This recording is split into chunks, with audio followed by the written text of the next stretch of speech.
How to delete literally everything from your Android phone.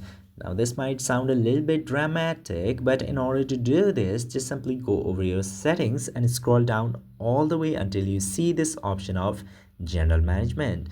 Tap to General Management and then select this option of Reset. Now, after coming to the Reset option, if you want to delete some specific things but not everything, you can choose any of these four reset settings, which will reset your different type of settings such as network, Bluetooth, accessibility and all.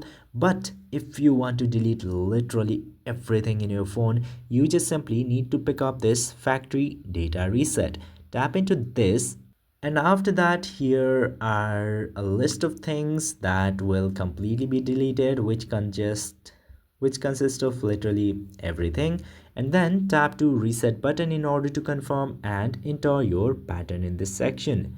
And after entering your pattern, it will give this last confirmation page to you. Now, in order to erase or delete everything, tap to this delete all button, and after this your phone will be reset and you can use it like new after deleting everything.